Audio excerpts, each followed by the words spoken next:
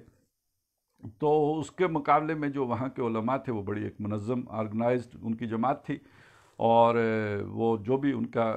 ایک نظام ہے اس کی وجہ سے لہذا ٹیک اوور انہوں نے کر لیا. جو وہاں منظم ادارہ بچا ہوا تھا تو وہاں علماء غالب آ گئے،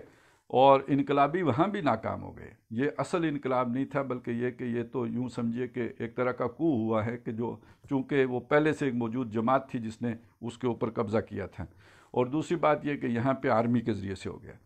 ڈاکٹر صاحب نے جو اس منہج انقلاب نبوی سے پہلے جو تقریریں کی اور جس میں ایرانی انقلاب کو انہوں نے انقلاب ماننے سے انکار کیا، تو اس کا سبب یہ بیان کیا ہے،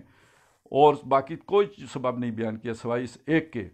کہ یہ جو جس جماعت نے وہ انقلاب برپا کیا وہ نئی درجہ بندی سے وجود میں نہیں آئی تھی. یہاں پہ جو ڈاکٹر صاحب نے درجہ بندی کا ذکر کیا نا، تو ایک انقلابی جماعت کے اندر درجہ بندی لازماً نہیں ہونی چاہیے. اگر وہ پرانی درجہ بندی ہے تو اس کا مطلب ہے وہ کوئی پرانی جماعت ہے. وہاں علماء کی جماعت تھی، یہاں فوج ہے، اور اس کے نتیجے میں جو تبدیلی آئے گی اسے آپ انقلاب نہیں کہتے، اسے آپ کو کہتے ہیں. تو اب کوئی بھی ایسی جماعت جو پرانی درجہ بندی کی بنیاد ہی پر وجود میں آئی ہو اسے آپ انقلابی جماعت کہہ نہیں سکتے، اور اس کے ذریعے سے جو تبدیلی آئے گی اس تبدیلی کو آپ انقلاب نہیں کہہ سکتے، بلکہ وہ ایک کو ہوگا. اور وہ یوں سمجھیے کہ وہ بھی غاصبانہ قبضہ ہی ہوگا. اس کے نتیجے میں عوام کو کوئی جو ہے وہ بہبود یا فلاح یا ان کی کوئی بہتری اس کے نتیجے میں نہیں ہوگی.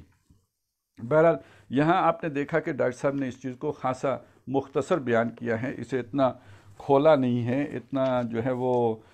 کھل کر سامنے نہیں آئی ہے بات، یا اتنی تفصیل سے نہیں آئی ہے جتنی تفصیل سے بات نظریے وغیرہ کی آئی تھی یا آگے تربیت کی آ رہی ہے. تو شاید بعد میں انہیں اس کا احساس ہوا ہو تو انہوں نے پھر اس موضوع پر کافی تقاریر کی ہیں. ان کی یہ کتاب تو شاید آج کل آؤٹ آف پرنٹ ہے، کیوں ہے وہ تو بعد کی بات ہے، لیکن یہ کہ یہ کتاب اس پہ تاریخ وغیرہ تو نہیں لکھی ہوئی کہ یہ کب چھاپی گئی ہے، لیکن یہ کہ عنوان اس کا ہے اسلامی انقلاب کے لیے التزام جماعت اور لزوم بیت. تو بہرحال جو کمی وہاں پہ رہ گئی تھی اس کو ڈاکٹر صاحب نے اس کتاب میں پورا کر دیا. میں صرف اس کا یہاں پہ آپ کو ایک تعارف پیش کرا دیتا ہوں، اور اس تعارف کے ساتھ تنظیم اسلامی کے اندر جو ارتقاء ہوا ہے ذرا میں اس کی طرف بھی آپ کو ایک تھوڑی سی توجہ دلا دیتا ہوں کہ جو تنظیم اسلامی کی پرانی کتابیں ہیں ان پرانی کتابوں میں آپ کو تنظیم اسلامی کی جو اساسی دعوت لکھا ہوا ملے گا. یہ دیکھیے اساسی دعوت لکھا ہوا ہے. یہ کیا اساسی دعوت ہے؟ تجدید ایمان، توبہ اور تجدید عہد. تو بعد میں جو کتابیں شائع ہوئی ہیں اس میں اس اساسی دعوت یہی رہی ہے، یہ نہیں بدلی ہے. لیکن یہ کہ کتابوں کے آخر میں جو چھاپا جاتا تھا وہ سلوگن کہہ لیجئے یا جملہ کہہ لیجئے وہ بدل گیا کہ تنظیم اسلامی مروجہ مفہوم کے اعتبار سے نہ کوئی سیاسی جماعت ہے، نہ مذہبی فرقہ، بلکہ ایک اسلامی انقلابی جماعت ہے. تو یہ بھی لیٹسٹ ہے. پہلے اس کے علاوہ اس کے ساتھ اور بھی بات آتی تھی کہ ایک اصولی اسلامی انقلابی جماعت ہے. تو وہ اصولی کا فرق یہاں پہ اڑا ہوا آپ کو ملے گا. خیر اس کی طرف ہم بعد میں آئیں گے. یہ چیزیں بھی ہم دیکھیں گے کہ یہ اصولی کیا ہوتا ہے، اسلامی کیا ہوتا ہے، انقلابی کیا ہوتا ہے. یہاں پہ یہ سمجھ لیجئے کہ تنظیم اسلامی جس جماعت کا نام ہے وہ اس منہج انقلاب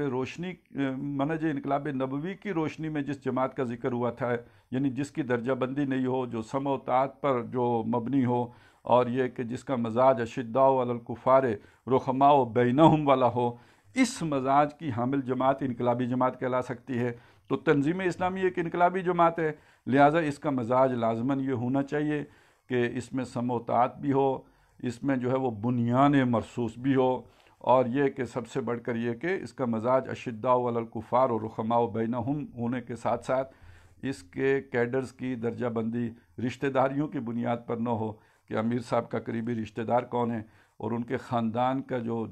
ہے وہ چوزن خاندان کے طور پر نہ ہو، بلکہ یہ کہ جس نے دعوت لوگوں کو پہنچائی ہو اس انقلاب کے لیے، جس نے بڑھ چڑھ کر کام کیا ہو، لوگوں سے باتیں سنی ہوں، اپنی جو ہے وہ ایک کردار کشی کروائی ہو، یہ وہ لوگ ہیں کہ جو پھر اس میں اور پھر انہوں نے اپنے کیریئر قربان کیے ہوں، زندگیاں لگائی ہوں اس کام کی خاطر، یہ ہیں کہ جو آگے بڑھیں، جنہیں عزت ملے، جن کو اچھا مقام دیا جائے، نہ یہ کہ کون رشتہ داری میں آگے ہے اور میں بھائی کو نہیں چھوڑ سکتا اور میں خاندان کو نہیں چھوڑ سکتا۔ تو یہ ان لوگوں کے کرنے کا کام در حقیقت انقلابی کام ہے نہیں۔ تو تنظیم کو یہ سمجھا گیا ہے، یعنی ان مقاصد کو سامنے رکھتے ہوئے تنظیم اسلامی جو ہے وہ وجود میں آئی ہے اور وہ بنائی، جب اس کی اساسات یہ رکھ کر اسے اٹھایا گیا۔ اب میں چاہتا ہوں کہ ذرا، چونکہ ایک بات کہی گئی اور بڑی تسلسل سے کہی گئی ہے، تنظیم کے حوالے سے کہی گئی۔ تنظیم کی ایک قرارداد تاسیس ہے،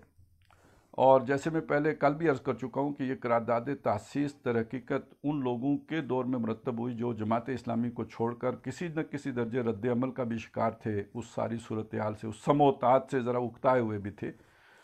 تو یہ 1967 میں یہ قرارداد تاسیس لکھی گئی تھی تنظیم اسلامی کے نام سے، تو 1975 میں تنظیم اسلامی بنی ہے۔ تو ڈاکٹر صاحب نے اسی قرارداد تاسیس کو ایک تاریخی دستاویز کے طور پر اس تنظیم اسلامی کے لٹریچر میں شامل کر لیا۔ اس کی کوئی قانونی اور دستوری حیثیت نہیں رکھی انہوں نے، اسے صرف لٹریچر میں شامل کر لیا۔ اور یہ بات جو ہے، میں کل آپ کو اس کے ثبوت بھی دوں گا کہ ڈاکٹر صاحب نے یہ بات باقاعدہ تعین کرایا ہے، اس کا فیصلہ ہوا ہے اس کا، اور سالانہ اجتماعات میں اس کے فیصلے ہوئے ہیں کہ یہ ہمارا لٹریچر کا حصہ تو ہے لیکن اس کی کوئی قانونی، کوئی دستوری حیثیت اس کی نہیں ہے۔ لیکن یہ کہ اس عرصے میں جب سے موجودہ امیر تنظیم جو ہے وہ امیر بنے ہیں، ایک تو انہوں نے اسے ہر جو ہے وہ تربیتی کورس میں جا کے خود پڑھایا ہے، وہ کوئی بھی کسی بھی لیول کا کورس ہو، قرارداد تاسیس اس ہر لیول پر رکھی گئی، اور اس کا مطالعہ کروانے کے لیے امیر تنظیم اسلامی خود شد رحال کر کے اور مشقت اٹھا کر تشریف لا کر، اور پھر یہ کہ اس کا مطالعہ خود بنفس نفیس کروایا کرتے تھے۔ اچھا، وہ مطالعہ بھی آپ اگر چاہیں تو اسے سن سکتے ہیں، اور اگر تنظیم نے اپنے جو بھی ان کا مٹیریل ہے انہوں نے اپنے ویب سائٹ سے اگر اسے ہٹا بھی دیا ہے تو وہ اگر ہم سے آپ مطالبہ کریں گے تو وہ مطالعہ کروایا ہوا، یعنی اس کا آپ کو بھیجا جا سکتا ہے اس کا ریکارڈنگ۔ لیکن یہ کہ وہ مطالعہ بھی سنیں، اور میں یہ قرارداد تاسیس آپ کو پڑھ کر بھی سناتا ہوں۔ ابھی جو نقشہ ہمارے سامنے ایک جماعت، انقلابی جماعت کا آیا ہے، کیا اس کی جھلک ہمیں یہاں پہ اس قرارداد تاسیس کے اندر نظر آتی ہے؟ یہ فیصلہ تو ہم بعد میں کریں گے، لیکن یہ کہ امیر تنظیم اسلامی نے اس پڑھانے کے ساتھ ساتھ ایک موقف اختیار کیا حال ہی میں، پچھلے 20 مہینوں میں انہوں نے یہ موقف اختیار کیا کہ انہوں نے جب قرارداد تاسیس جو پہلا ہی شورا تھی ان کی عمارت میں، تو اس میں قرارداد تاسیس کا مطالعہ کروایا تھا۔ یہ بات بالکل سچ ہے، انہوں نے مطالعہ کروایا تھا۔ اس کے بعد انہوں نے کہا کہ انہوں نے اس کی بانی تنظیم کی موجودگی میں شورا سے اس قرارداد کی اساسی حیثیت تسلیم کروا لی تھی۔ جتنی پہلی بات سچ ہے اتنی یہ بات جھوٹ ہے، اور یہ بالکل غلط بیانی ہے، اور یہ ایک طرح کا کذب بیانی سے آگے بڑھ کر یہ بات ہے، یہ دجل و فریب ہے، یہ دھوکہ دہی ہے۔ ایسی کوئی بات، کوئی فیصلہ، اس پہ کوئی رائے شماری، اس پہ کوئی رائے آرائی بالکل نہ ہوئی، نہ کوئی فیصلہ ہوا۔ چنانچہ ایک صاحب میرے پاس آئے کہ ہمیں تو امیر تنظیم نے یہ بتایا کہ یہ فیصلہ ہوا تھا، تو میں نے کہا بالکل غلط ہے، قطعاً غلط ہے۔ اور آج میں ایک اضافی بات کروں کہ اگر یہ فیصلہ شورا نے کیا تھا تو شورا اس کی مجاز بھی نہیں ہے، اس لیے کہ یہ فیصلہ اس قرارداد تاسیس کا تاریخی دستاویز ہونے کا فیصلہ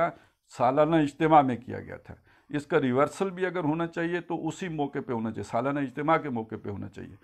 تو یہ تو شورا میں تو ایسی کوئی بات کبھی آئی نہیں۔ ہاں، مطالعہ ضرور ہوا تھا، اس میں ہم بھی موجود تھے، مطالعہ کیا گیا تھا، اس پہ لوگوں نے جو ہے اس وقت بھی سوالات اٹھائے تھے۔ تو اس مطالعے کو انہوں نے کہہ دیا کہ میں نے اس کی بنیادی حیثیت منوا لی تھی۔ تو ایک صاحب نے جب آ کے مجھے کہا تو میں نے کہا یہ بالکل غلط بات ہے، تو انہوں نے پھر وہ واپس گئے ان کے پاس، انہوں نے کہا جی اس کا آخر کوئی ریکارڈ ہوگا، اس کا کوئی سرکولر آپ نے ایشو کیا ہوگا اس فیصلے کا۔ ظاہر ہے شورا میں فیصلے ہوں تو ان فیصلوں پر عمل درآمد جو عاملہ نے کرانا ہوتا ہے تو اس کا سرکولر ایشو ہوگا، وہ دکھائیے، وہ کوئی نہیں تھا۔ انہوں نے کہا اچھا جی وہ منٹس تو ہوں گے نا؟ تو انہوں نے کہا ہاں منٹس ہیں ہمارے پاس، وہ آپ کو دکھا دیں گے۔ پھر انہیں 6 مہینے لٹکانے کے بعد منٹس دکھائے۔ جب منٹس دکھائے تو ان میں بس یہی لکھا ہوا تھا کہ امیر تنظیم اسلامی نے قرارداد تاسیس کا مطالعہ کروایا۔ اب انہوں نے کہا کہ جناب اس میں تو فیصلے کا تو کوئی ذکر نہیں ہے کہ اس کی توثیق کروائی اور اس کو تبدیل کروایا۔ تو اب ان کو جواب دیا ناظم اعلیٰ نے، وہ تو خیر ان کو تو یعنی اہلیت ان کی پاکستان کے وزیر اطلاعات بننے کی بھی ہے، تو انہوں نے پھر انہیں کہا کہ اصل میں امیر تنظیم نے یہ توثیق ایک نجی ملاقات میں بانی تنظیم سے حاصل کی تھی۔ تو بہرحال اب تنظیم کو چلانے والے لوگ ایسے ہیں کہ جو نجی ملاقاتوں میں بیٹھ کر تو فیصلے کر لیتے ہیں، یہ خود ناظم اعلیٰ کا اپنی کہی ہوئی بات ہے۔ تو بہرحال یہ تو ان کا ایک موقف ہے جو سامنے آ رہا ہے۔ میں اس وقت قرارداد تاسیس آپ کو اس لیے پڑھ کے سنانا چاہتا ہوں کہ یہ جو انقلابی جماعت کا نقشہ آپ کے سامنے پیش کیا گیا ہے منہج انقلاب نبوی کی روشنی میں، کیا یہ قرارداد تاسیس ایک ایسی جماعت کی قرارداد تاسیس ہو سکتی ہے، یا اس کا آپ کہہ لیں کہ مقاصد کو بیان کرنے والی ہو سکتی ہے؟ کہتے ہیں جی آج ہم اللہ کا نام لے کر ایک ایسی اسلامی تنظیم کے قیام کا فیصلہ کرتے ہیں جو دین کی جانب سے عائد کردہ جملہ انفرادی اور اجتماعی ذمہ داریوں سے عہدہ برا ہونے میں ہماری ممید و معاون ہو۔ تو اس میں ایک طرف تو انفرادی ذمہ داریوں کی بات کے ساتھ ساتھ جو ہے اجتماعی ذمہ داریوں کی بات بھی آ گئی ہے،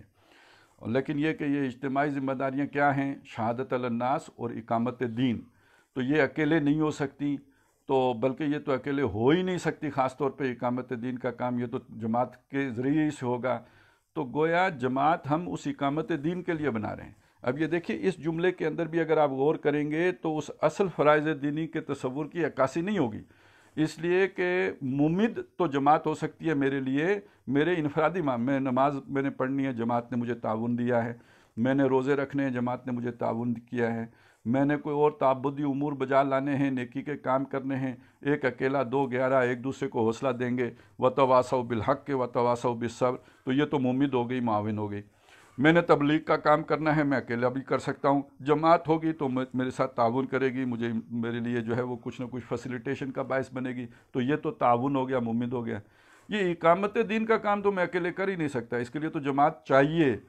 تو یہاں پہ وہ میری ممد اور معاون نہیں ہے، یہ وہاں میری ضرورت ہے، اس کے بغیر میرا گزارا ہی نہیں، وہ کام ہو ہی نہیں سکتا اس کے بغیر۔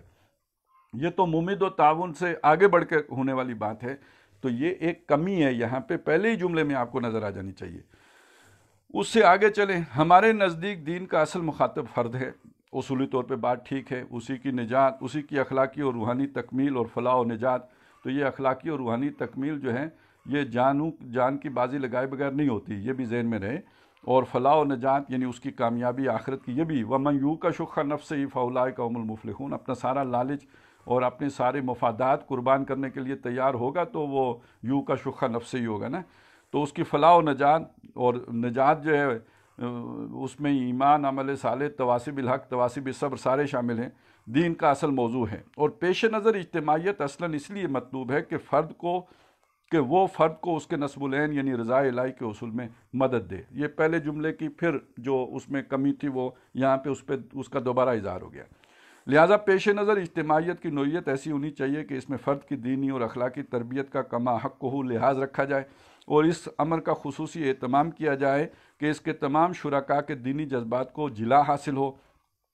ٹھیک ہے جی، بس ان کو جلا حاصل ہو، ان کے علم میں مسلسل اضافہ ہوتا رہے، ان کے عقائد کی تصحیح و تطہیر ہو، عبادات اور اتباع سنت سے ان کا شغف اور ذوق و شوق بڑھتا چلا جائے، عملی زندگی میں حلال و حرام کے بارے میں ان کی حس تیز تر اور ان کا عمل زیادہ سے زیادہ مبنی بر تقوی ہوتا چلا جائے، اور دین کی دعوت اور اشاعت اور اس کی نصرت و اقامت کے لیے ان کا جذبہ ترقی کرتا چلا جائے۔ ان تمام امور کے لیے ذہنی اور علمی اور رہنمائی کے ساتھ ساتھ عملی تربیت و تاثیر صحبت کے اہتمام کی جانب خصوصی توجہ ناگزیر ہے۔ تو یہ تو ساری چیزیں اپنی جگہ پہ برحق ہیں، اس میں کوئی شک نہیں ہے کہ یہ سب کچھ ہونا چاہیے، لیکن یہ کہ میرا نصرت اور اقامت دین کا جذبہ ترقی کر گیا ہے، تو اب اس کے بعد میں نے پھر یہی کچھ کرنا ہے جو اس میں لکھا ہوا ہے، تو پھر اقامت و نصرت کیسے ہوگی؟ تو یہ بہت ایک اہم سوال ہے، مسنگ ہے یہاں پہ۔ یوں سمجھ لیجئے کہ اس کے اندر ایک بڑی کمی ہے کہ جو اس قرارداد تاسیس کے اندر آپ صاف محسوس کریں گے، اور جو وہاں پہ سم و طاعت کا ذکر ہے وہ یہاں کدھر کھپے گا، اور وہ جو وہاں پہ اشداء علی الکفار رحماء بینہم ہے وہ یہاں پہ کدھر گھسے گا، اور وہاں پہ جو وہ بنیان مرصوص کا تصور ہے وہ یہاں کیسے سمائے گا، اس کی یہاں پہ کیسے ضرورت پوری ہوگی، معلوم ہوا وہ کسی اور جماعت کا نقشہ ہے، یہاں اس قرارداد تاسیس کے اندر کسی اور ہی جماعت کا نقشہ ہے جو سامنے آ رہا ہے۔ تو دعوت کے ضمن میں ہمارے نزدیک الدین و النصیحہ کی روح اور الاقرب فالاقرب کی تدریج ضروری ہے۔ اب یہ روح ذرا دیکھیں اور اشداء علی الکفار کی روح دیکھیں تو یہ زمین و آسمان کا فرق آپ کے سامنے آ جائے گا۔ لہذا دعوت و اصلاح کے عمل کو فرد سے اولاً کنبہ اور خاندان اور پھر تدریجاً ماحول کی جانب بڑھنا چاہیے۔ اس ضمن میں نئی نسل کی دینی تعلیم و تربیت کا خصوصی اہتمام ناگزیر ہے۔ اب اس کا بھی مطلب اگر کوئی یہ لے لے کہ پہلے میں اپنے پیاز والے سارے چھلکے اتاروں گا، پھر اپنے گھر والوں کے سارے اتاروں گا، اس کے بعد اپنے محلے والوں کے سارے اتاروں گا، انہیں بالکل نیک پاک صاف فرشتہ سرشتہ بنا کے چھوڑوں گا، پھر میرا حق ہے کہ میں جا کے اگلے گاؤں میں بات کروں، اس سے پہلے تو مجھے گھر سے باہر نکلنے کی گویا اجازت ہی نہیں ہے۔ تو یہ کب وہ دن آئے گا جس دن میں یہ اعلان کروں کہ میں بالکل پاک صاف ہو گیا ہوں اور میرے اندر اب میں نے کوئی خامی اپنی نہیں چھوڑی ہے، سب میں نے اپنی اصلاح کر لی ہے، اور جس دن میں یہ اعلان کروں گا اس دن مجھ سے زیادہ مغرور، مجھ سے زیادہ دھوکہ کھایا ہوا شخص، مجھ سے زیادہ جو ہے اس دن گمراہی کا شکار اور کون ہوگا۔ تو اس قرارداد کے اندر بہت سارے مسئلے مسائل ہیں، بہت ساری جو چیزیں ہیں جن پر انگلیاں اٹھتی ہیں، سوال اٹھتے ہیں۔ تو اب جو وہ سب سے بڑا سوال تو یہ اٹھتا ہے کہ اگر یہ قرارداد جو ہے اتنی اہم تھی تو پھر یہ منہج والا اور اس میں اتنا بڑا تضاد ہے، تو اس کا جواب انشاءاللہ میں دوں گا، کل دوں گا، آج نہیں دیتا۔ اس لیے نہیں دیتا کہ آج ایک دن میں جو بھی سامعین ہیں وہ بھی تو غور کریں نا اس کا کیا جواب ہو سکتا ہے۔ تو بہرحال یہ ایک مختلف چیز، متضاد چیز تو بالکل، اور کسی نہ کسی درجے میں متصادم چیز جو ہے وہ ہمارے سامنے آ رہی ہے۔ اب میں تھوڑی سی اس کا جو بھی ان کی سوچ ہے یا جو بھی انہوں نے اپروچ بنائی ہے اس کا ایک تاریخی پس منظر آپ کے سامنے بیان کر دوں۔ ڈاکٹر صاحب کے اپنے دور میں یہ کہیں 90s کی بات ہے، 95 کی ہوگی یا 96 کی ہوگی یا بس اسی کے اراؤنڈ یہ بات ہے کہ جو بھی مرکزی شورا تھی، میں بھی اس کا رکن تھا، اس کے رکن جو ہے وہ محترم رشید ارشد صاحب بھی باقاعدہ الیکٹ ہو کے، منتخب ہو کے اس کے رکن کے طور پر آ گئے۔ انہوں نے ایک موقع پہ ایک بڑی یوں سمجھ لیجیے اپنے جو بھی ان کا مزاج ہے اسی مزاج کے ساتھ ڈاکٹر صاحب کے سامنے ہمت کر کے، جرت کر کے ایک تقریر کی، اور اس تقریر میں انہوں نے اسی قرارداد تاسیس کو تنظیم اسلامی کی بنیاد قرار دیا اور یہ بتایا کہ یہ قرارداد تاسیس تو یہ کچھ کہتی ہے اور تنظیم یہ کچھ کر رہی ہے۔ اس پہ بڑی ظاہر ہے وہ بات تو انہوں نے مدلل کر کے اور پوری طرح جو بھی اللہ تعالیٰ نے ان کو جو صلاحیت دی ہے اس کے ساتھ کی۔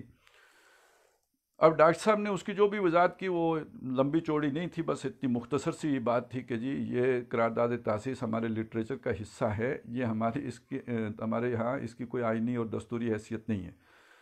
تو وہاں پہ خیر جو بھی کچھ ہوا، نتیجہ بہرحال میں آپ کو بتاؤں اس کا یہ نکلا کہ ڈاکٹر صاحب نے فیصلہ کیا کہ آئندہ کوئی 40 سال سے کم عمر کا آدمی شورا کا رکن ہی نہیں ہوگا۔ اصولی طور پر یہ فیصلہ ہو گیا، لیکن یہ کہ پہلے سال جو ہے یہ بات طے ہوئی، یعنی پہلے ٹینیور کے لیے کہ جو یعنی اس کو بتدریج نافذ کیا جائے گا، اور جو 32 سال سے کم عمر ہیں وہ آئندہ شورا کے وہ رکن نہیں ہو سکیں گے۔ تو یہ آخری جو 32 سال والی وہ لمٹ رکھی گئی تھی، تو اس میں 2 آدمی ہم جو ہے وہ آتے تھے، ایک میں اور ایک شاہد اسلم صاحب، باقی سب عمر میں ہم سے اوپر تھے۔ تو اور جن کی جو چھٹی ہوئی تھی اس فیصلے کے نتیجے میں وہ رشید ارشد صاحب تھے۔ تو یہ ذرا ان کے لیے ایک زیادہ تلخ بات ہو گئی، اور وہاں پہ بھی ڈاکٹر صاحب نے بھتیجا ہونے کی حیثیت سے ذرا تھوڑا سا تلخ انداز اختیار کیا تھا۔ تو مجھے لگتا ہے کہ شاید اس سے پہلے سے ہو، لیکن یہاں سے وہ ایک جو بھی ایک دل کے اندر میل سی آ جاتی ہے یا کچھ ایک ری ایکشن پیدا ہو جاتا ہے، واللہ عالم، تو وہ معاملہ شاید یہاں سے شروع ہوا۔ لیکن یہ ایک تلخ واقعہ ہے جو شورا میں پیش آیا اور یہ قرارداد تاسیس کے حوالے سے پیش آیا۔ پھر یہ سلسلہ آگے چلا ہے تو کہیں 2000 کے قریب یا 1999 یا 2000 کے آس پاس کچھ اور طرف سے کچھ اس طرح کی باتیں آئیں یا انہی کے حلقے سے آئیں یا خاندان کے اندر سے آئیں کہ بھائی یہ کچھ ہماری آؤٹ ورڈ لکنگ ہم زیادہ ہو گئے ہیں اور ہمیں کچھ اپنے داخلی استحکام کی طرف توجہ دینا چاہیے۔ تو ایک کمیٹی بنی اور اس کمیٹی کے سربراہ عاقب سعید صاحب تھے، اس میں شاید مختار فاروقی صاحب بھی شامل تھے، کچھ تیسرے شاید عبدالسمیع صاحب ہوں یا کوئی مجھے نہیں یاد، کوئی یہ 2-3 آدمیوں کی ایک کمیٹی تھی۔ یہ مجھے پتہ ہے کہ اس کی سربراہی محترم حافظ عاقب سعید صاحب کے پاس تھی۔ تو اس کمیٹی نے انورڈ لوکنگ ہونے کی سفارشات مرتب کر کے پیش کی، اور ان میں سے کچھ جو ہے وہ منظور ہو کے باقاعدہ، یعنی یہ ڈاکٹر صاحب کی امارت ہی کے دور میں یہ فیصلہ ہو گیا تھا کہ تنظیم اسلامی آئندہ سے یعنی بہت زیادہ جو آؤٹ ورڈ ہو گئی ہے تو اس کو ذرا تھوڑا سا داخلی استحکام کی طرف توجہ دینی ہے۔ اب اس داخلی استحکام کے لیے جو فوکس کیا گیا وہ اس بات پر کیا گیا کہ قرارداد تاسیس میں جو چیزیں طے ہوئی ہیں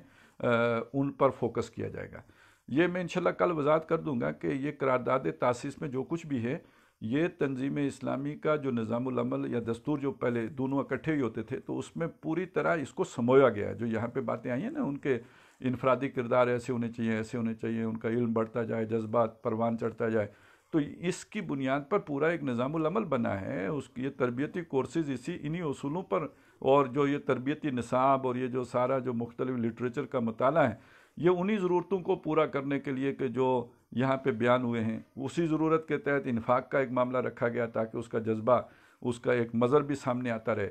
تو ایسا نہیں ہے کہ تنظیم کے نظام کے اندر اس قرارداد تاسیس کے ان اصولوں کی یا جو یہاں پہ نکات بیان کی گئے ان کی کبھی کوئی اہمیت ہی نہیں تھی، وہ پہلے بھی رکھی گئی، بلکہ پہلے زیادہ تھی، بعد میں ان کے دور میں کم ہو گئی، بلکہ بالکل ہی یوں سمجھے بہت سے اعتبارات سے ختم ہو کے رہ گئی۔ یہ تو کوئی سوچ بھی نہیں سکتا کہ ڈاکٹر صاحب کے دور میں کوئی جھوٹ بولے۔ اب تو جھوٹی رپورٹیں لکھی جاتی ہیں اور امیر صاحب کی موجودگی میں جھوٹ بولے جاتے ہیں، انہیں پتہ ہوتا ہے کہ جھوٹی بات ہو رہی ہے پھر بھی خاموش رہتے ہیں۔ تو ڈاکٹر صاحب نے تو ایک چھوٹے سی بالکل حقیر سی بات پہ ناظم اعلیٰ جو ہے ان کو معذور کر دیا تھا اور ہر طرح کے عہدہ جو ہے ان سے لے لیا تھا۔ تو یہ تو وہ چیز ہی اور تھی، یہ اب تو معاملہ بالکل اور ہے۔ لیکن یہ کہ یہ ایک میں نے آپ کو تھوڑی سی یہ حقیقت بتا دی کہ قرارداد تاسیس کی پوزیشن ڈاکٹر صاحب کی نظر میں کیا رہی، اس کے حوالے سے کیا ہمارا ایک پس منظر ہے۔ لیکن انہوں نے جو سن 2002 میں شورا میں اس کا مطالعہ کرایا، مطالعہ تو ڈاکٹر صاحب نے خود بھی کرایا ہوا ہے، کئی دفعہ کرایا ہوا ہے، ہم نے بھی انہی سے پڑھی ہے، تو اور یہ باتیں بھی انہوں نے ہی بیان کی ہوئی ہیں کہ اس کے اندر کیا کمی ہے اور اس کو کیسے جو ہے وہ ہم نے جو کیا حیثیت دینی ہے۔ تو یہ جو ہے جب سے انہوں نے امارت سنبھالی تو پھر لگتا یہ ہے کہ انہوں نے واقعی جیسے یہ کہتے ہیں میں نے توثیق حاصل کر لی، یہ تو جھوٹ ہے، بالکل ہی جھوٹ ہے، غلط ہے، اور یہ میں اس کے لیے میں غلط بیانی نہیں کر رہا، جھوٹ، صریح جھوٹ، سفید جھوٹ، تو اور یہ پوری ڈٹائی سے بولا جانے والا جھوٹ اور مکاری سے بولا جانے والا جھوٹ، یہ ایک چال بازی سے بولا جانے والا جھوٹ ہے۔ تو یہ تو اپنی جگہ پہ ہے، لیکن یہ کہ انہوں نے ظاہر ہے اس سے یہ تو ثابت ہو گیا کہ یہ طے کر لیا تھا کہ ہم قرارداد تاسیس کے مطابق تنظیم کو اٹھائیں گے۔ تو قرارداد تاسیس سے جس تنظیم کی جھلک ملتی ہے وہ ایک تبلیغ کی حد تک ہے، اس سے زیادہ ممد و معاون ہے وہ، بس آپ کے کام میں، تو آپ کو اس کی کوئی ضرورت نہیں ہے، وہ آپ کے کام میں ممد و معاون ہے۔ دوسرا اہم تر سوال یہ ہے کہ اگر یہی تنظیم ہے جو قرارداد تاسیس پیش کر رہی ہے تو پھر بیعت کا نظام رکھنے کی کیا ضرورت ہے؟ سب سے بڑا سوال تو یہ ہے۔ یہ اس تصور کے اندر جو قرارداد تاسیس نے پیش کیا ہے تو پھر بیعت کے نظام کی ٹک کیا ہے؟ وہ تو آپ نے انقلاب برپا کرنا ہے اور اشداء علی الکفار کے مظاہرے کرنے ہیں، تو پھر آپ کو نظم چاہیے، ڈسپلن چاہیے، آرگنائز جماعت چاہیے، سموتات تو تب چاہیے، اور اس کے لیے یعنی ڈاکٹر صاحب نے تو عنوان ہی یہ باندھے نا، اسلامی انقلاب کے لیے التزام جماعت اور لزوم بیعت، اور ہمارا جو عہد ہے اس میں بھی یہ ہے کہ یہ جو ہے میں یہ سارا میں جان بھی لگاؤں گا، مال بھی کھپاؤں گا، لِإِقامَتِ دِینِهِ وَإِعْلَاءِ کَلِمَتِهِ، تاکہ اس کا دین جو ہے اس کی اقامت ہو اور اس کا کلمہ سربلند ہو۔ تو وَلِأَجْلِ ذَلِكَ، اس مقصد کو پورا کرنے کے لیے میں یہ سموتات پھر فی المعروف کی بیعت کر رہا ہوں۔ تو یہ تو سارا اس مقصد کے لیے تھا، جب یہ مقصد ہی نہیں رہا تو بابا جی پھر بیعت کی کیا ضرورت رہ گئی باقی، پھر سموتات کی کیا ضرورت رہ گئی باقی، پھر اس آرگنائزڈ جو ہے اس درجے میں آرگنائزڈ جماعت کے بنانے کی کیا ضرورت رہ گئی باقی، تو یہ تو آپ نے اپنے پاؤں پہ خود ہی کلاڑا چلا لیا ہے۔ تو یہ کچھ چیزیں تھیں کہ جو بالکل ہی یوں سمجھ لیجئے کہ ایک انقلابی جماعت کا نقشہ قطعاً قرارداد تاسیس کے اندر سے سامنے نہیں آتا۔ تو اگر ان کا یہ دعویٰ ہے کہ انہوں نے اس کی توثیق کرا لی تھی، وہ دعویٰ تو غلط ہے، لیکن یہ تو بات ثابت ہو گئی کہ جب وہ یہ کہتے ہیں تو انہوں نے ان 18 سالوں میں در حقیقت اسی قرارداد تاسیس کے اصولوں کے مطابق تنظیم کو چلانے کی کوشش کی ہے، جس کا مطلب یہ ہے کہ یہ وہ انحراف تو خود ان کے اپنے اس دعوے سے ثابت ہوتا ہے۔ تو بہرحال کل انشاءاللہ تعالی ہم اس چیز کو سامنے رکھے کہ قرارداد تاسیس کی دستوری اور قانونی حیثیت ہے کیا تنظیم میں، ثبوت کے ساتھ، اور تنظیم کے لٹریچر سے میں انشاءاللہ تعالیٰ آپ کے سامنے پیش کروں گا، اور اس کے بعد پھر انشاءاللہ ہم آگے جو ہے تربیت کا جو مرحلہ ہے اس کا مطالعہ شروع کریں گے۔ اقول قولی ھذا واستغفر اللہ لی ولکم ولسائر المسلمین والمسلمات۔ اب اگر آپ کا کوئی سوال ہوا تو میں وہ لے لوں گا۔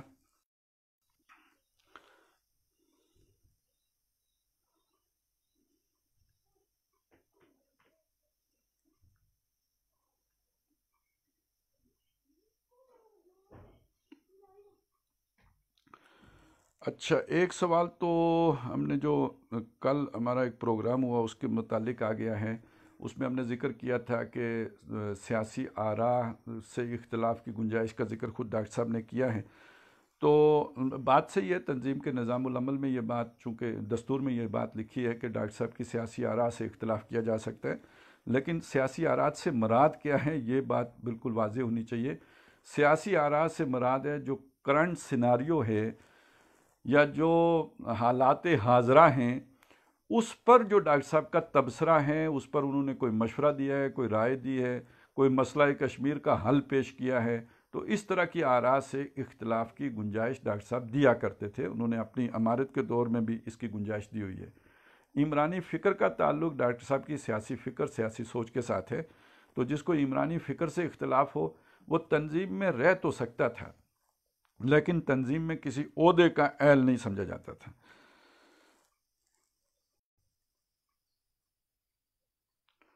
اچھا جی، اس کے علاوہ جناب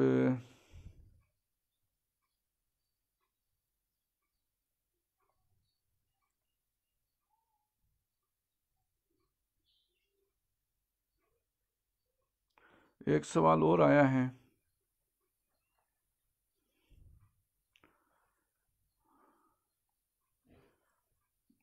چلیں میں ذرا ادھر سے دیکھ لوں۔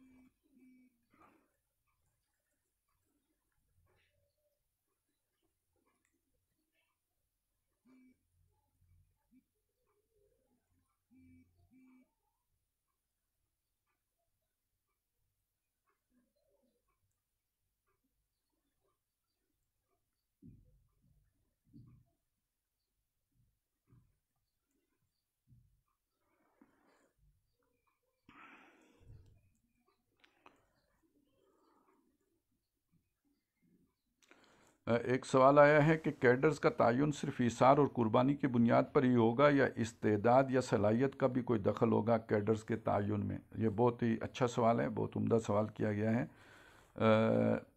اس میں دو چیزیں ہیں، ایک ہے عزت فضیلت، تو اس میں تو کوئی شک نہیں ہے کہ وہ اس کا تعلق ایثار اور قربانی کے ساتھ ہوگا، لیکن ایک یہ ہے کہ کوئی ذمہ داری دینا، تو ذمہ داری دینے میں یہ دونوں چیزیں جمع ہوں گی، اس کا ایثار اور قربانی بھی، اور اس کے ساتھ اس کی استعداد اور قابلیت اور صلاحیت بھی۔ تو یہ دونوں، یہ بڑا اچھا اور عمدہ سوال ہے اور آج سے موضوع سے متعلق ہے۔ اچھا جی، ایک سوال کوئی پیچھے آیا ہوا تھا،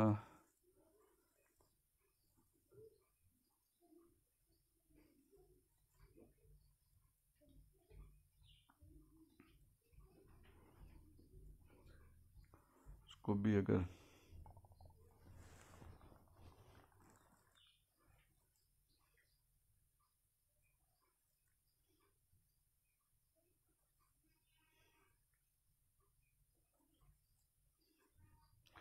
یہ سوال جو ہے، یہ جو ہمارا 5 نمبر لیکچر ہوا یا 4 نمبر، اس سے متعلق ہے۔ کہتے ہیں کہ خالد صاحب، آپ نے کل ڈاکٹر اسرار صاحب کی فکر کی مختلف جہتوں کو ایک جامع پیکج کی صورت میں یا باہمی مربوط اکائی کے طور پر ہمیں سمجھایا، یہ کام ڈاکٹر اسرار احمد صاحب نے خود کیوں نہیں کیا؟ دیکھیں، بات یہ ہے کہ پہلی بات یہ ہے کہ جس چیز کے متعلق سوال ہے میں تھوڑی سی اس کی وضاحت کر دوں۔ یہ جب میں نے نظریے کے حوالے سے بات کی کہ نظریہ توحید ہے، اسی توحید کو ثابت کرنے کے لیے، اس کی محبت پیدا کرنے کے لیے، اس کا یقین دل میں گہرا اتارنے کے لیے جو آج کی علمی سطح ہے اس کے مطابق اس کا اس بات کرنا، اس کو ثابت کرنا، اس کا احقاق کرنا، اس کا براکونہ ثابت کرنا، اس کے لیے جو آج مختلف اعلیٰ علمی سطح پہ نظریات ہیں ان کے حوالے سے اسے ثابت کرنا مجبوری ہے۔ تو اسی میں یعنی وحدت الوجود کا جو تعلق ہے وہ اس چیز کے ساتھ ہے جو فلسفہ اور حکمت کے ساتھ جا کے جڑ جاتا ہے۔ دوسرا یہ کہ اسی سے پھر ایک فرائض دینی کا تصور بھی نکلتا ہے، یہ گویا دینی فکر قرار پائے گی، اور اسی سے پھر اور یہ جو آج جیسے ہم نے جماعت پڑھا نظم کا، تو اس کے ساتھ جو آپ نے التزام جماعت کو جوڑا ہے اور بیعت کو جوڑا ہے اور جماعت کے لیے دلائل اکٹھے کیے ہیں، تو یہ دینی فکر ہو گئی۔ اب اس سے آگے آ جاتی ہے عمرانی فکر، تو وہ جو توحید کے جو مختلف تقاضے ہیں، مقتضیات ہیں، یا اس کے جو مضمرات ہیں، جب ان کو کھولیں گے تو سیاسی نظام کے لیے کچھ اصول آپ کو مل جائیں گے، معاشی نظام کے لیے مل جائیں گے، سماجی نظام کے لیے مل جائیں گے۔ تو یہ ساری چیزیں ڈاکٹر صاحب نے علیحدہ علیحدہ تو بیان کی ہیں۔ میں نے جو اس طرح اس پرسوں جوڑ کے بیان کیا ہے تو وہ پوچھ رہے ہیں کہ یہ ڈاکٹر صاحب نے خود کیوں نہیں کیا ہے۔ تو اگر آپ رات کے جو ہمارے پروگرام چل رہے ہیں نا حزب الشیطان کے اساس کے حوالے سے، تو وہ اگر اس میں آپ شامل رہے ہوں تو ایک چیز اللہ تعالیٰ بھی کرتے ہیں کہ وہ اپنی بات میں خود بھی اللہ تعالیٰ بھی کوئی گیپ چھوڑ دیتے ہیں، متشابہ انداز ہوتا ہے، تو اس سے پھر جو کافر لوگ ہوتے ہیں یا جو قاسیت قلوب ہوتے ہیں وہ فتنہ اٹھاتے ہیں۔ جب یہ فتنہ اٹھتا ہے تو جن لوگوں نے اس چیز کو پہلے بڑا لائٹلی لے کر بس سرسری طور پر سمجھا ہوتا ہے، اب ان کے ذہنوں میں ایک بھونچال جو ہے وہ پیدا ہوتا ہے، برین سٹارمنگ ہوتی ہے، اور اس سے پھر وہ اس فتنہ اٹھنے کے سبب سے وہ مضمون ان کے اندر راسخ ہو جاتا ہے اور گہرا ہو جاتے ہیں، انہیں رسوخ فی العلم حاصل ہو جاتا ہے۔ تو یہ رسوخ فی العلم جو ہے خود مشقت کر کے، خود آگ میں جل کر اور خود تپش محسوس کر کے اور جگر خون کر کے حاصل ہوتا ہے۔ اب اگر یہ قدرتی بات بھی ہو سکتی ہے اور یہ کہ سوچا سمجھا فیصلہ بھی ہو سکتا ہے، اور قرآن مجید کے طالب علم کی یہ عادت بن جانی چاہیے کہ جو اسلوب قرآن مجید کا ہے وہی اسلوب بالکل جو ہے اس کا عادت یا اس کا اسلوب بن جائے۔ تو قرآن مجید بعض جو ہے موٹے موٹے اصول بیان کر کے اپنے قاری پر اور اپنے پڑھنے والے پر چھوڑ دیتا ہے کہ اب فل ان دی بلینکس خود کرو۔ تو مجھے یہ لگتا ہے کہ ڈاکٹر صاحب نے بھی یہ چھوڑا ہے تاکہ جو بھی جس کو بھی اللہ نے کچھ سمجھ دی ہوگی، جس کی سوچ ذرا تھوڑی سی استقرائی ہوگی، تو وہ یہ مختلف جگہوں کو آپس میں کنیکٹ کر لے گا۔ جب وہ آپس میں کنیکٹ کر لے گا تو یہ ایک طرح کا اس کا ذاتی علم ہوگا، یہ اس کا اپنا برین چائلڈ ہوگا، اور اس کے ساتھ اس کی کمٹمنٹ اس سے زیادہ ہوگی کہ اسے کھول کر اگر آپ سمجھا دیں باریکیوں سے اور تفصیلات کے ساتھ، تو اس کے ساتھ اتنی اٹیچمنٹ اور کمٹمنٹ نہیں ہوتی جتنا خود بازیافت کی ہوئی شے کے ساتھ ہوتی ہے۔ تو میرا خیال ہے ایک باشعور انقلابی جماعت کے اندر طریقے تربیت یہی ہونا چاہیے جو ڈاکٹر صاحب نے یہاں پہ اختیار کیا، واللہ عالم۔ تو اسی سوال کا دوسرا حصہ یہ ہے کہ بلکہ اپنے زندگی کی آخری تربیت گاہ میں ڈاکٹر صاحب نے وحدت الوجود اور ایجاد و ابداع عالم کا دفاع ڈنکے کی چوٹ پر کیوں نہیں کیا؟ وہاں تو ڈاکٹر صاحب دفاعی پوزیشن میں نظر آئے۔ کیا ڈاکٹر صاحب نے وہ دفاعی پوزیشن اس لیے اختیار کی کہ موجودہ تنظیمی قیادت کو شرمندہ نہ کریں، یا اس کی کوئی اور وجہ تھی؟ ویسے تو آپ کی بات مجھے بھی اپیل کرتی ہے کہ جس انداز میں ڈاکٹر صاحب نے بات کی، وہ انداز یہ بات بتا رہا تھا کہ ان کو یعنی ان کے اپنے رینکس اینڈ فائلز سے پریشر ہے، اور انہوں نے محسوس کر لی تھی یہ بات کہ جو باہر سے جو کچھ اتنا تو خیر پریشر تو ہوتا ہی ہے، انہوں نے خود اپنی زندگی میں بھی بہت کچھ برداشت کیا ہے، لیکن یہ جو اندر کا پریشر ہوتا ہے یہ زیادہ خطرناک ہوتا ہے۔ تو شاید انہوں نے یہ محسوس کیا کہ میرے بعد یہ لوگ جو ہیں میری ان چیزوں کو ہدف تنقید بھی نہیں بنائیں گے بلکہ کسی جو ہے ردی کی ٹوکری میں بھی پھینک دیں گے۔ تو وہاں انہوں نے پبلکلی سب لوگوں کے سامنے یہ تربیتی کورس اس طرح کا، یعنی یہ تو ذمہ داران کے لیے تربیتی پروگرام تھا، تو اس میں انہوں نے، میں اسے دفاعی نہیں کہوں گا، میں اسے اقدامی کہوں گا، کہ انہوں نے گویا اس شے کو پبلک کر دیا، تمام لوگوں کو متنبع کر دیا یہ میری چیزیں میری محبوب چیزیں ہیں، یہ آپ کو بہت تنگ کریں گی۔ مطلب یہ ہے جب انہوں نے کہا نا یہ آپ کو بہت تنگ کریں گی، یعنی اس کا کیا مطلب؟ انہیں چھوڑنا نہیں ہے لوگوں کے تنگ کرنے کی وجہ سے، لوگوں کے پراپیگنڈے کی وجہ سے اور لوگوں کی مخالفت کی وجہ سے کہیں ان کو ترک نہ کر دینا۔ تو یہ اچھا، پھر اگر اس کا یہ معنی نہ ہوتا جو میں لے رہا ہوں اور وہ معنی ہوتا جو آپ نے لیا ہے، تو اس کو اس تقریر سے غائب کیوں کیا جاتا ہے؟ ڈاکٹر صاحب اگر اس کو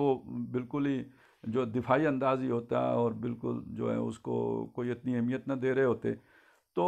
تقریر سے اس حصے کو حذف کرنے کی کیا ضرورت ہے؟ آپ کو معلوم ہونا چاہیے کہ جو اس موقع کی تقریر جو پبلک کی گئی ہے اس میں سے یہ حصہ کاٹ دیا گیا ہے، اور اس کو ان کے فرزند کہتے ہیں کہ وہ کھانسی شانسی میں نے نکالی ہے، تو یہ کھانسی میں یہ بھی شامل ہے گویا جو وہ کھانسی کس کو کہتے ہیں، ان دونوں کو جوڑ کے دیکھیں تو ان کی کھانسی کی ڈیفینیشن مکمل ہوتی ہے۔ تو یہ بس سوالات کچھ پچھلا قرض تھا وہ بھی چک گیا، اور یہ کہ جو آج آئے تھے ان کا بھی جواب چلیں الحمدللہ ہو گیا۔ تو جزاک اللہ، السلام علیکم ورحمۃ اللہ وبرکاتہ۔